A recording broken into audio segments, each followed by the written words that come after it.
bonjour à tous et bienvenue sur Mosaïque. Commençons cette émission avec une information pour les plus démunis. La campagne d'hiver des Restos du Cœur va commencer dans un mois, le 30 novembre. Les inscriptions sont ouvertes à Sarreguemines à partir de mardi. Rendez-vous rue Fulrad tous les mardis et vendredis de 14 h à 16 h. À la une aujourd'hui sur Mosaïque, la réouverture à la circulation de la rue Pasteur au centre-ville de Sarreguemines depuis hier après-midi.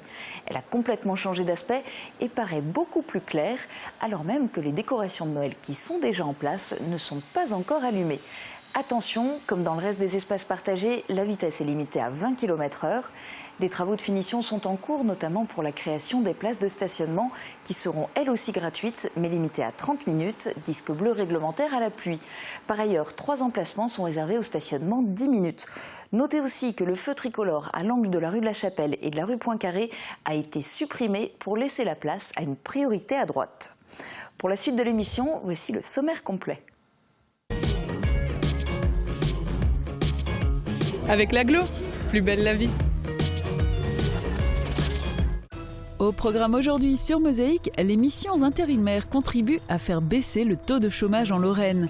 Les chantiers d'insertion sont désormais gérés en régie par la CASC.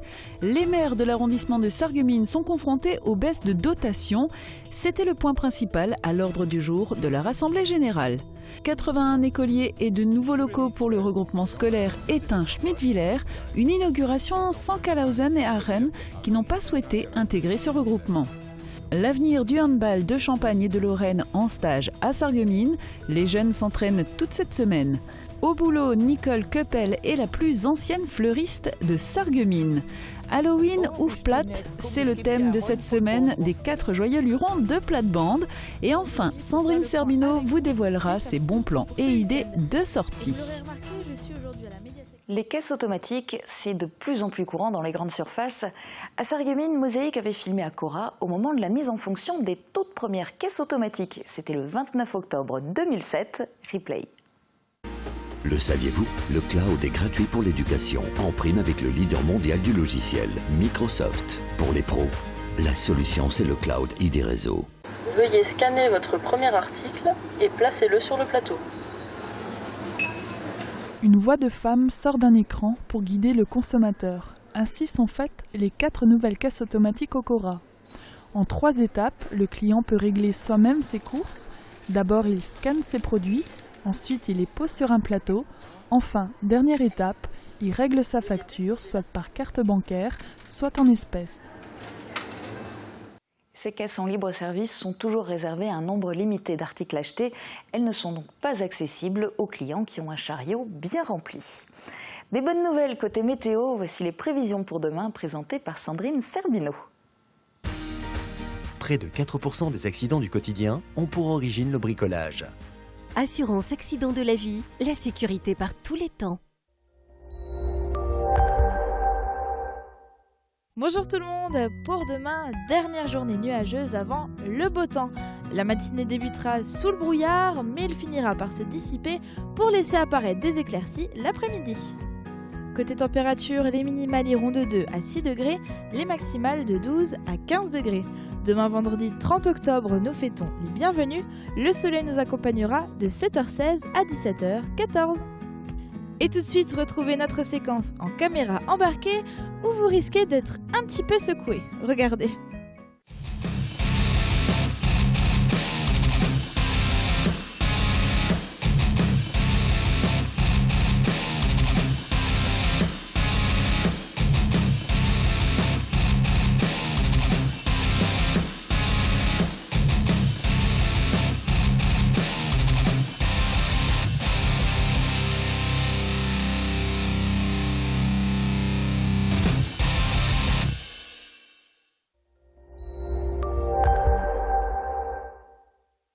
Je parraine un ami et tout le monde y gagne. Mon filleul, ma banque et moi. Au Crédit Mutuel, un client satisfait rayonne.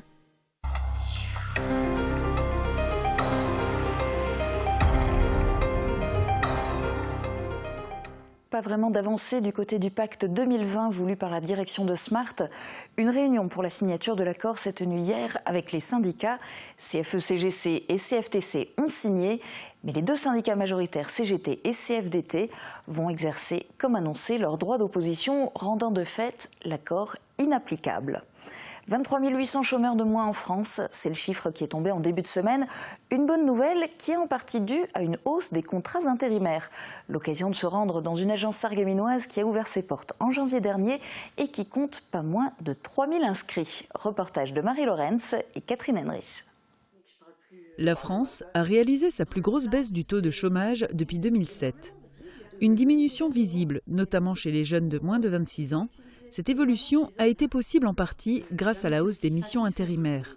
Ce type de contrat a augmenté de 6% en France et de 12% en Lorraine. Ce tremplin pour entrer dans la vie active, c'est la solution que choisissent beaucoup de jeunes Lorrains. Aline Haug, directrice de l'agence intérim Sans Frontières à Sarreguemines, confirme ce constat.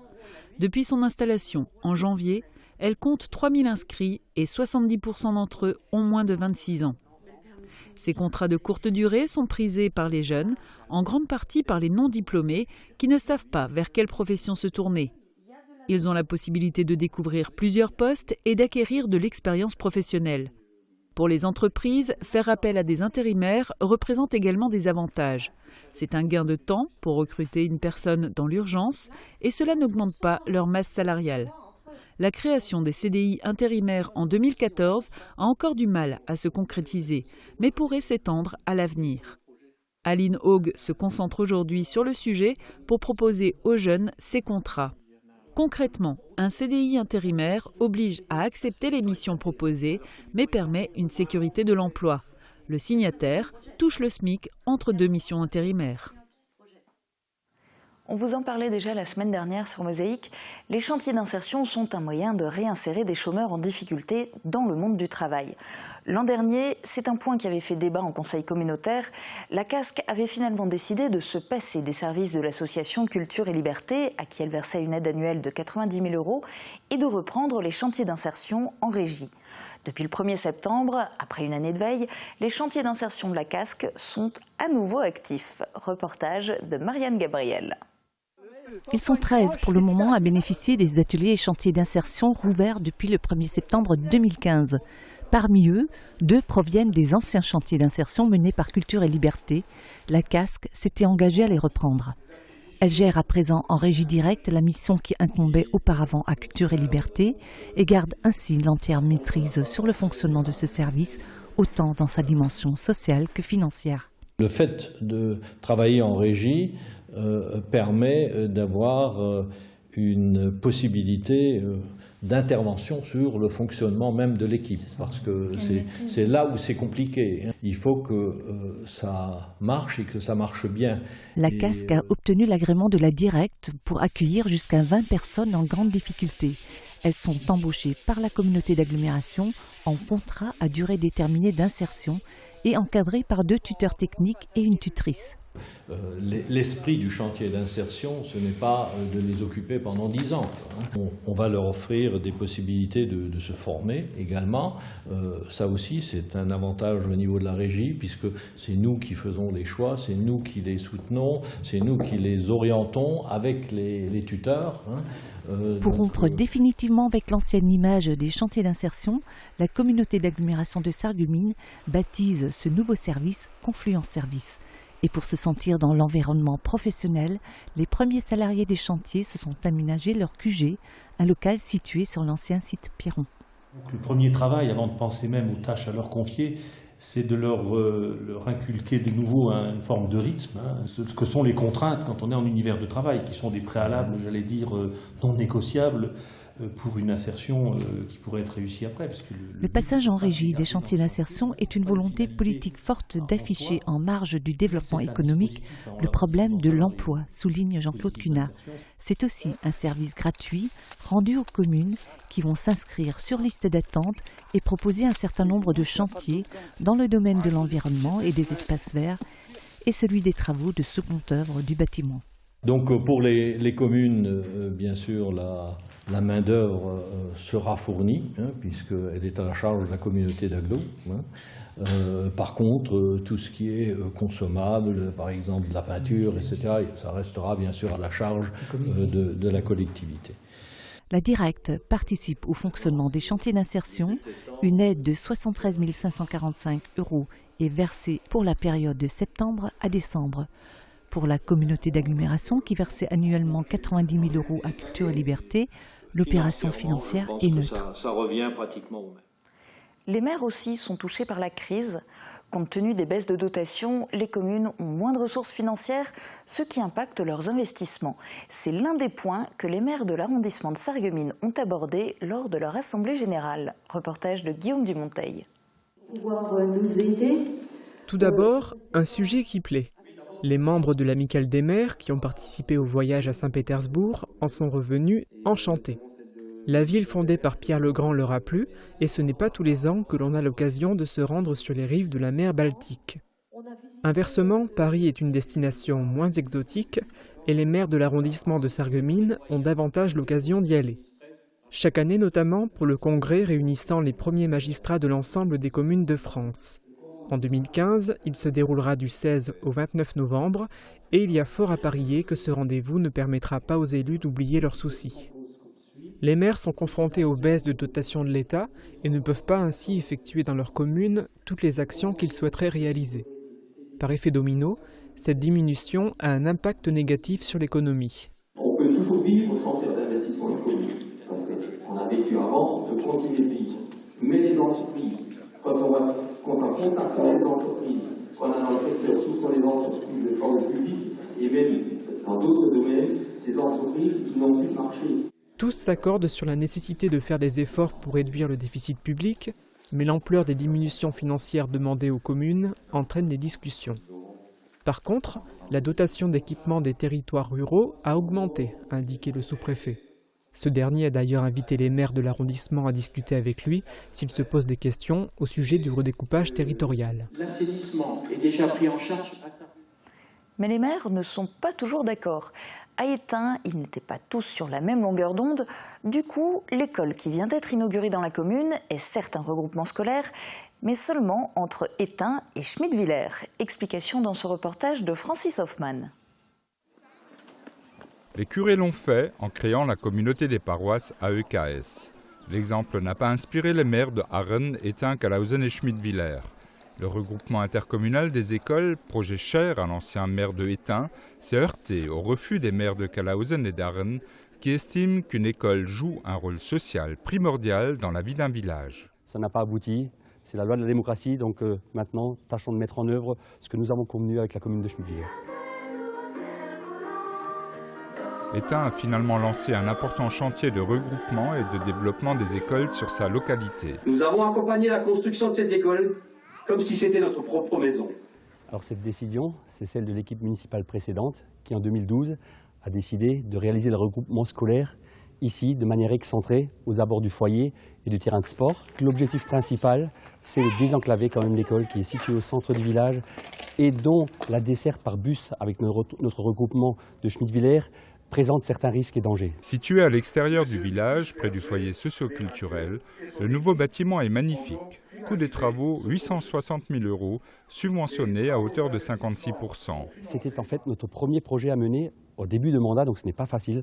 Ça nous a permis de découvrir de nombreux rouages de fonctionnement, de subventionnement, et nous sommes donc fiers de l'ensemble du produit. Ici, tout a été paramétré pour que les enfants évoluent dans d'excellentes conditions. La modernité des locaux a été associée à un environnement extérieur éducatif, de sport et de loisirs.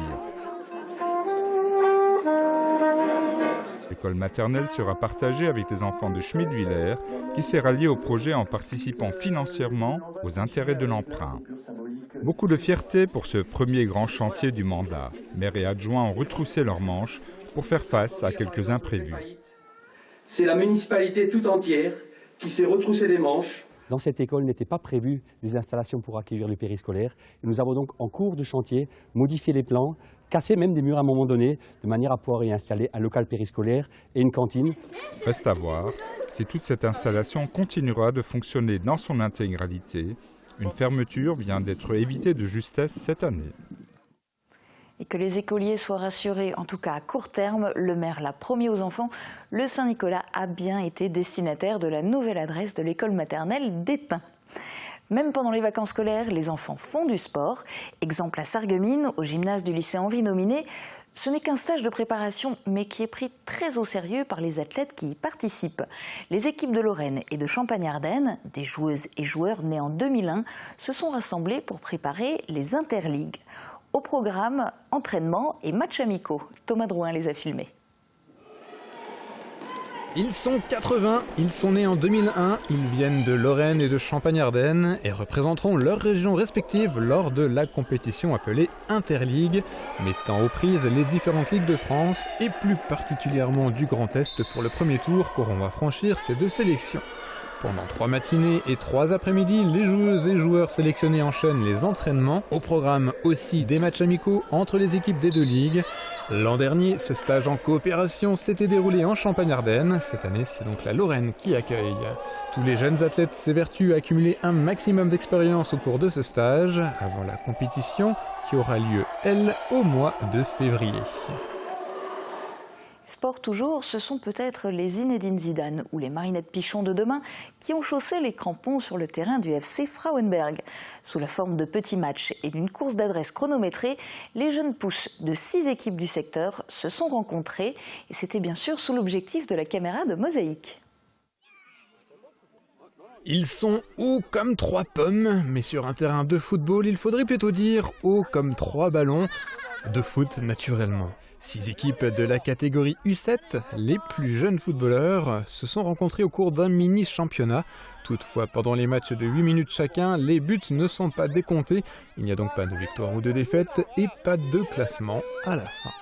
Cet après-midi a été organisé par le club de Frauenberg et le magasin Decathlon de Sarreguemines. Une petite séquence plus technique entrecoupe la succession de matchs, une course ballon au pied chronométrée. Mais à la fin, chaque équipe recevra un trophée pour que chacun puisse être félicité de sa participation. Un geste pour une bonne cause. Les Atlaruches, qui emploient des travailleurs handicapés à Sarreguemines, a ouvert une boutique éphémère de vente de bougies, place du marché. Vous pouvez donc d'ores et déjà trouver des idées cadeaux et acheter votre décoration pour les fêtes de fin d'année. Dans un instant, vous allez découvrir une fleuriste au boulot, Halloween version plate et les bons plans de Sandrine.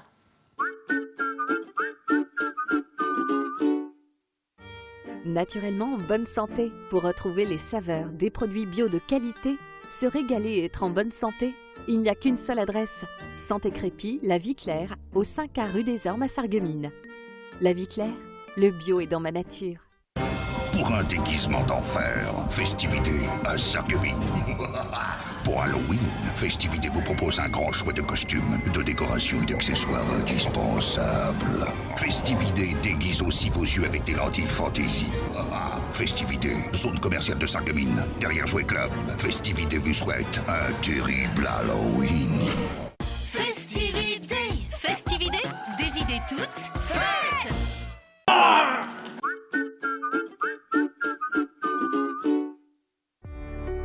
Dans les moments difficiles, on a besoin de professionnels. AVS. Notre métier, vous accompagner.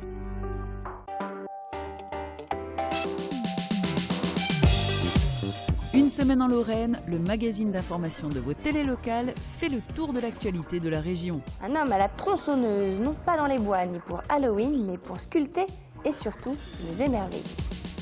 Et côté événements, nous reviendrons sur le festival. Demain, passez une semaine en Lorraine sur Mosaïque. La rubrique Au boulot vous présente cette semaine le métier de fleuriste. Alors bien sûr, tout le monde a déjà acheté des fleurs un jour ou l'autre, mais connaissez-vous vraiment le métier de ces petites mains qui confectionnent vos bouquets ? Marie Lorenz est allée à la rencontre de Nicole Keppel, la plus ancienne fleuriste de Sarreguemines, qui exerce sa passion depuis 40 ans dans le quartier de Neunkirch.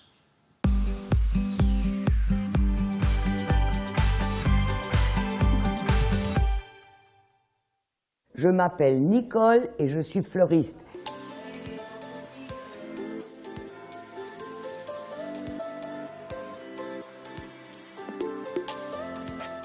Le métier de fleuriste, c'est déjà quelque chose où il faut une passion, déjà, il faut aimer. C'est du travail, mais ça doit être du plaisir, avant toute chose. Et un petit don, c'est pas de refus, mais il faut beaucoup travailler, beaucoup réapprendre, se remettre en question sans arrêt. C'est ce que je fais déjà depuis plus de 40 ans maintenant. Et alors, ce qui est terrible, c'est que je n'arrive pas à m'arrêter parce que c'est trop beau.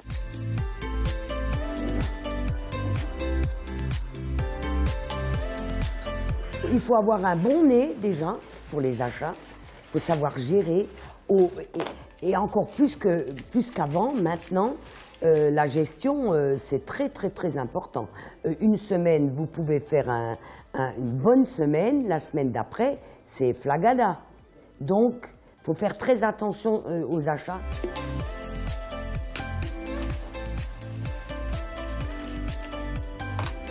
C'est dur, mais quand on aime, rien n'est dur. Rien n'est dur.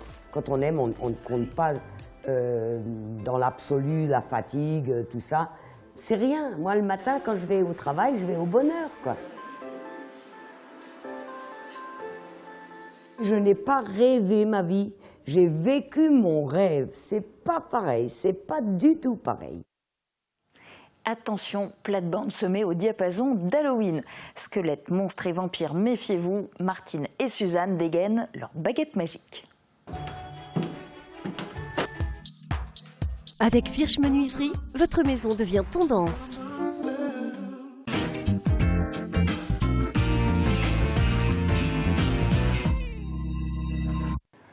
Ja, liebe Leute, heute haben wir noch ein Thema. Schauen wir mal, wie wir da angesehen sind.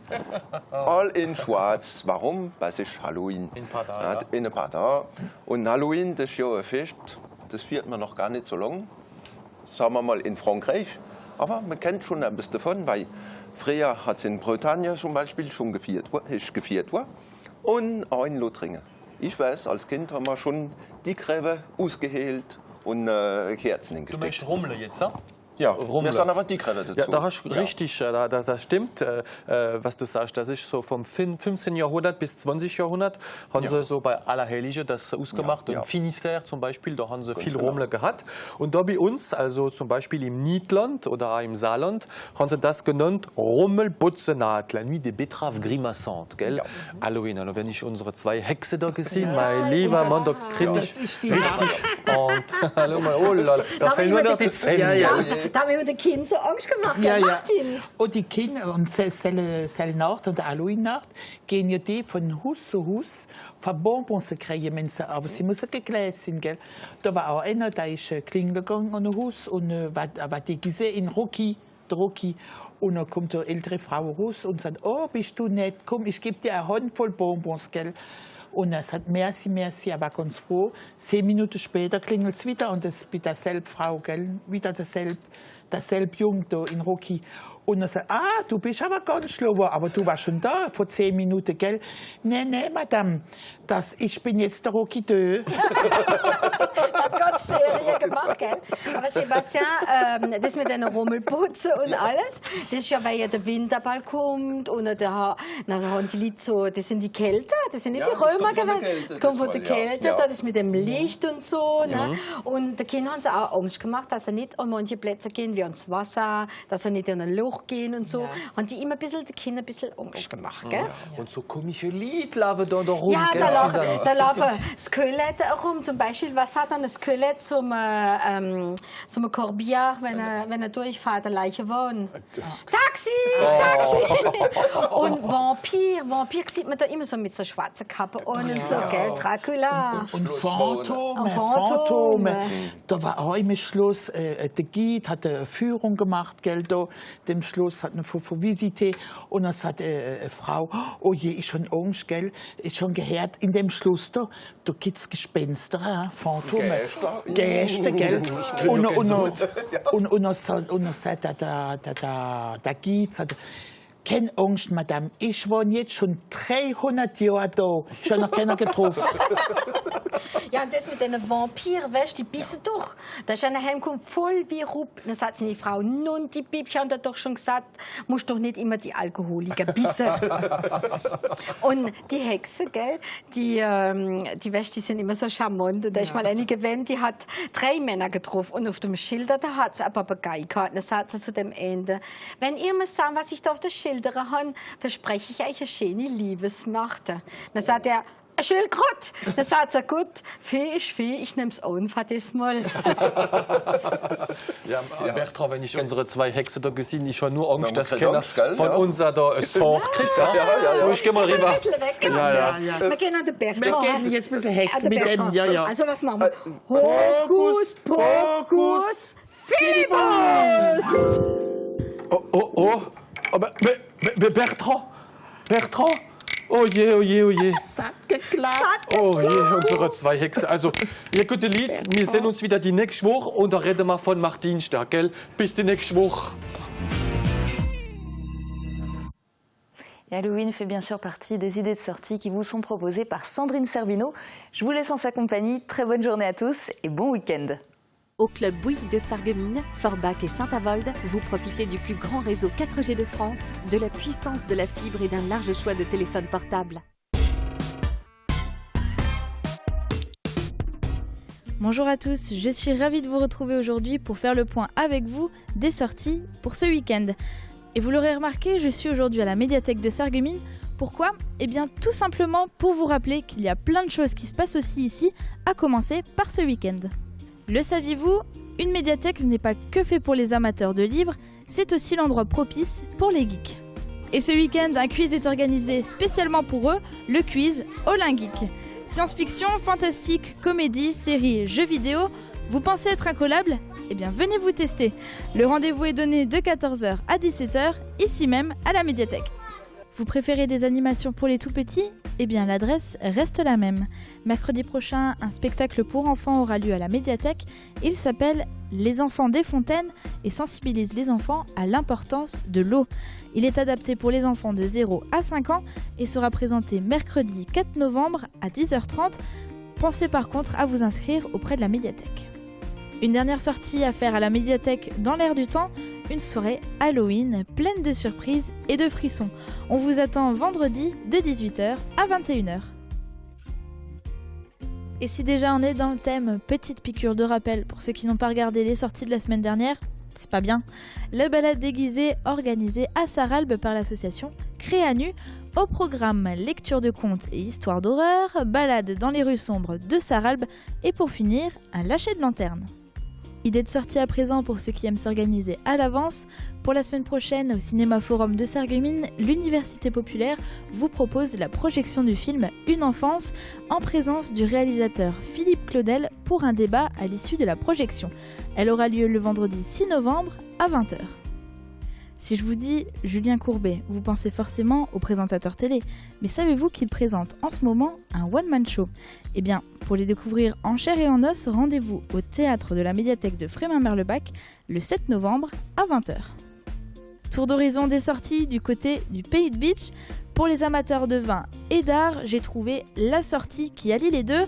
Il s'agit de l'exposition temporaire Château Meisenthal qui croise avec subtilité le vin et ses usages avec les savoir-faire du Centre d'Art Verrier. Vous pouvez la découvrir dès à présent et jusqu'au 31 octobre de 14h à 18h. Pour plus d'infos, rendez-vous sur le site internet du site d'Art Verrier de Meisenthal. Et petit rappel, si vous passez par Meisenthal, pour vous rendre au Forum social et rural Octobre Vert, toutes les informations et animations sur le site octobrevert.fr. C'est déjà tout pour aujourd'hui et pour les plus curieux d'entre vous, n'hésitez pas à consulter les offices du tourisme de vos arrondissements pour connaître toutes les sorties à faire dans votre secteur. Et si vous avez vous-même une sortie à annoncer ou à promouvoir, n'hésitez pas à venir nous voir. Je vous souhaite à tous une excellente fin de journée. À demain. Samedi 7e journée de CFA2, l'ESFC recevra la réserve du Stade de Reims. Sarreguemines voudra continuer sur sa lancée et tenir en échec le 2e du championnat. Plus de sport, c'est samedi à 18h en direct sur Mosaïque.